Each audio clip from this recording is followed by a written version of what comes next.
I'm Eric Stewart with Widow Care, and this is Widow Care Talks. Today my guest is Michelle Cooper. Michelle is a widow of 14 years, lost her husband when she had two children, ages 2, both of them, twins, boy and girl. So today we've asked Michelle to share with us about her experience as a mother with young children, as well as tell us about her book on financial planning, since her background and her work career has been in financial planning. Michelle, thank you for joining me today. Thank you for having me, Eric. Absolutely. So Michelle, you faced a very difficult time having two kids at 2 years of age when your husband passed. Tell us a little bit about the experience you had and how you walked through that. I'd be happy to. Really, it started, I was about 9 years into my career at Merrill Lynch, and very happy with my life. I was a new mother. My twins were 2 years old, and I had a wonderful relationship with the man that I loved, and we had been together for almost 11 years. And it was a day really like any other day. I was in my office downtown DC, and I received a phone call from Scott. And it was a phone call that was somewhat different than our normal banter that we had every day in the late afternoon. And I didn't realize it at the time, but that phone call was the last time that I would talk to my husband or hear his voice again, because when I got home that evening, Scott never made it home. And for several weeks after that, we had no idea where he was. And that moment in time changed the course of my life forever. So Scott did not come home, and you did not know for a while what had happened. So what went through your mind? I didn't really know what to think. I had no idea what was happening. I knew that something was wrong, and I was trying to really find him in the beginning, and that turned into the realization that Scott probably wasn't going to be coming home, and that my life would be completely different as a single widowed 36-year-old mom. And it was overwhelming and devastating and horrible. Right. So tell me a little bit about what happened a few weeks later after he disappeared. Yeah. We had learned that Scott committed suicide, and I write about that in my book, I've Still Got Me. And I talk about how this experience really made me look at my own financial picture differently than I had in the past, even though I was in the financial industry. Because when you have an unplanned event in life, such as losing a spouse, you have to be able to survive, and if you have young children or older children, you have to be able to continue life with them and provide for them. And so, interestingly, I was not the one in our relationship that handled our finances. Interesting. Even though I worked at Merrill Lynch, because my plate was full, and Scott was the one who liked picking investments and doing the taxes and paying bills, and I was glad to let him pick up that task. So then you went through a transition, and you went through a transition with your children. Now they were young, and how were they handling Scott's disappearance, and then ultimately realizing that he was no longer going to come home? When children are 2, they don't really understand exactly what's happening, but there was a change of tone in our household, and I know that they picked up that their mother was very sad, and that there was a difference in how things were functioning. And I don't think it impacted them from the standpoint of understanding they lost their father, but they knew life had changed. Wow. And for you then, as you've walked them through 14 years now, and have you continued to walk through a grieving process over that period of time? I have, and that looks different the further you get out from the date, but what was important to me was to handle it in a way that they would be not harmed, but they would be able to grow from the experience and not have it impact their life in a negative way. And so what I did is I really talked to as many therapists as I could, read books, and tried to understand how to help a child that lost a parent, including helping myself through losing a spouse. And so I reached out to different therapists, and we even have someone that we're working with today that I started with when they were 5. And really just talking about Scott and bringing him into everyday conversations. So he still is part of our life. Have your children been able to help you over the last 14 years? They've kept me busy, for sure. They have helped me because it was because of them that I wanted to continue with my life. And they are the highlights of my life, and I'm very proud of them. And they also have a set of empathy skills that not many other people their age have. And if they have friends in school that are going through something, I hear from the parents of their friends that they reach out and they're open to talking to them. And so I'm very proud that they're able to be open and communicative and feel for other people. How's their relationship with each other? Like any siblings, most of the time they're arguing, but they do love each other. Okay.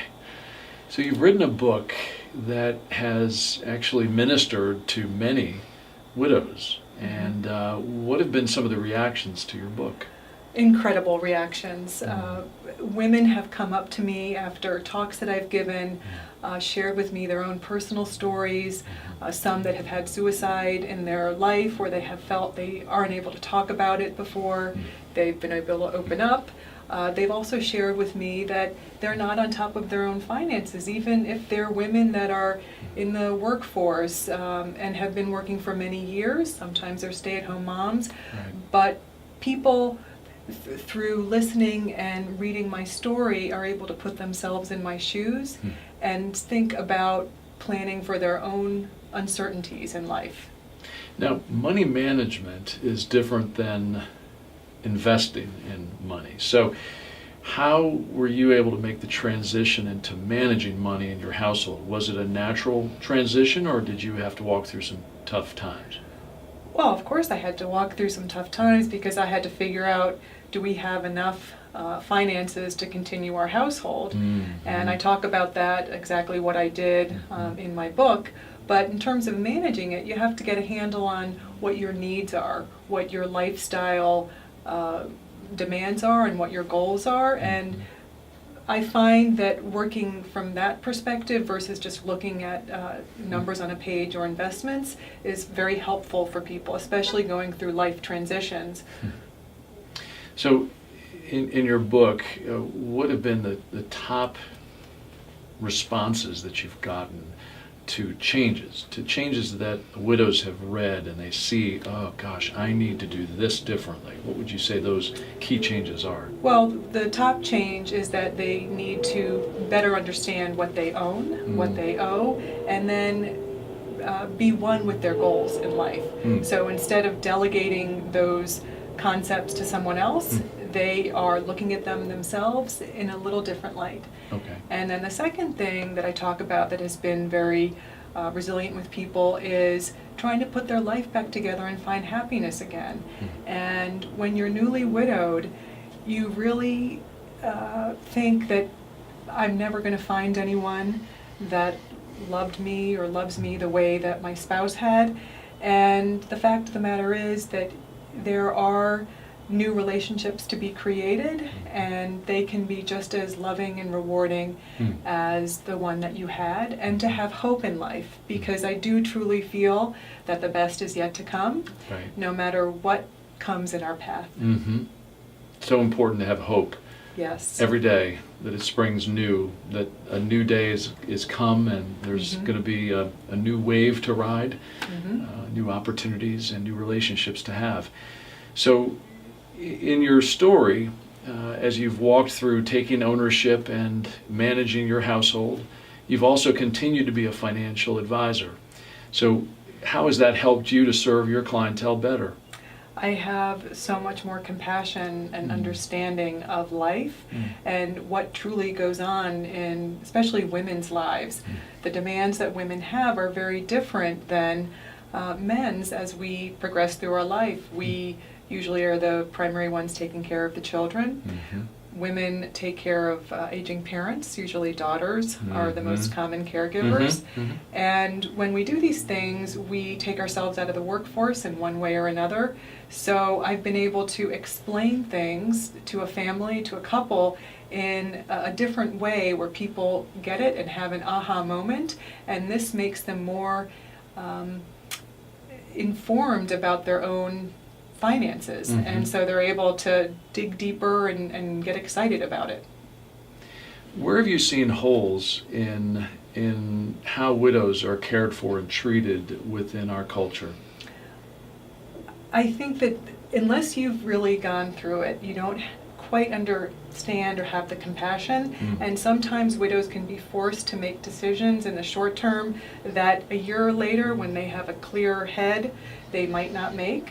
So I think it's important that people move very slowly after going through a huge life transition. I think people also make quick decisions with moving to a different advisor just because someone else has a listening ear, when maybe they should just sit and let things kind of stew for a little bit, talk to a few different people. Makes sense. The word compassion, it's a French word which means to suffer with. Yes. And so truly, if you will stay with those who understand and maybe suffer with you as you're walking through that trial rather than making quick changes, you may find a better path that way. More comfortable path. Oh, good. Yes, more comfortable path. So besides that, in terms of the cost of your grieving, how would you quantify that? Grieving can be expensive. When you lose somebody, there's a whole host of expenses that you have, which is a funeral. Usually people don't understand how much something like that costs, so being able to afford where you're going to bury someone and the funeral expenses, and then potentially working with a lawyer for estate administration is expensive, and then really the cost of grieving from your own personal standpoint and your children if you have a therapist, and then putting your life back together. This is why it's so important to do planning on the front end, either as a single individual if you're going to adopt a child, or if you're married and having kids, to make sure that you have term life insurance, to make sure that you have some savings, to make sure that for young children there's a guardian named. There are so many important things that all of us need to do just in case life happens. Michelle, I was reading recently that I think over 50% of Americans have less than $1,000 in savings. So that really speaks to either spending habits or income, but either way it speaks to the probability of major problems down the road. How can we help widows especially, and widowers, think about preparing for their future? And what steps should they take to ensure that they have enough? Yeah, it's a great question. The first thing that you need to do is to sit down with a professional that understands financial planning, and to review the assets that you have, which would include real estate, investment assets, retirement assets that you have tucked away, any trust money, Social Security income that you could be receiving, and then track your spending. So budgeting becomes extremely important. I talk about this in my book. I had to budget myself, and I break things into must-have, want-to-have, and don't really need. And it's amazing when you take a deep dive and go into detail about how you're spending your money, how you can cut back on things that you really don't care about. You're just not thinking in those terms. And I think when you look at things that way, not getting rid of all the fun in life, but paring down on wasteful things, you can then form a plan to save more, or maybe you need a different job or a second job. So these are all things that I talk with people about in the planning process. It's interesting how I think the fear or maybe embarrassment of starting from scratch through a point in your life where you think I should have, oftentimes I hear that shame kind of creeps in and says you're a bad person because you haven't saved enough. And we need to dispel that shame, right? Because you got to start with where you are. It is humbling, but in reality, it's freeing. That's true. So how have you seen that, and how have you helped your clients, potential clients, and other people you just chatted with overcome that feeling of shame and make a change, make a plan, and move forward to that? I'm a very basic person, and when I talk to people, there's no shame in no matter where you are in life, where you have to start in life. And I look at it as survival, because if we don't do this for ourselves, no one is going to swoop in and save us. And so it's almost like we have to do this. I have an urgency in my voice and a real compassion and truth to what I'm saying, and that motivates people. Good. Excellent. Well, I think you can paint the vision, right? And if they don't have the vision, that's often the case, right? They don't know what they're missing because they don't know what it will do, compounding interest or whatever it might be, right? You have to create urgency to have people prioritize this in their lives. So I'm curious, just practically speaking now. So suppose a widow or widower owns a house. They've got some money in savings. They've got a job. How do you figure out whether they should be killing the debt, amortizing that mortgage faster, or whether they should be putting more money in savings or into an IRA? How do you figure all those pieces out? Because I think that's daunting, even putting into a 529 for your children that they have enough money for college or a marriage fund for a wedding or that kind of thing. How do you walk through that? Yeah, it's a very common question because parents naturally want to help our children, whether it's for college or starting a business or a wedding or a family event. But I always caution people that before you make those sorts of investments, let's sit down and do a plan. So I compare financial planning like going to a doctor. If you don't know what is ailing you, the doctor usually runs a panel of blood work. And the blood work will show you're vitamin deficient or your thyroid's off or your hormones.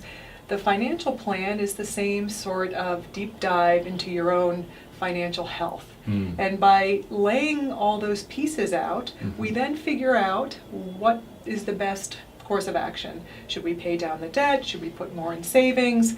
What are our goals? When do we want to retire? All those things go into the financial health check, and that determines our next course of action. So it's different for every individual, and there's not one stock answer. Right. It's got to be tailored to each person individually. Good. Well, Michelle, I really appreciate your time today. Thank you for sharing not only your own experience and what you've walked through. I want to encourage our viewers today to consider picking up Michelle's book. It can be found on Amazon and other locations. Tell us the name again now. It's called I've Still Got Me. I've Still Got Me. A Widow's Journey to Love, Happiness, and Financial Independence. Thank you to Michelle Cooper for joining us today and being a part of Widow Care Talks. Thank you. And hope to see you again soon. Thank you so much, Eric. Thank you too. Thank you.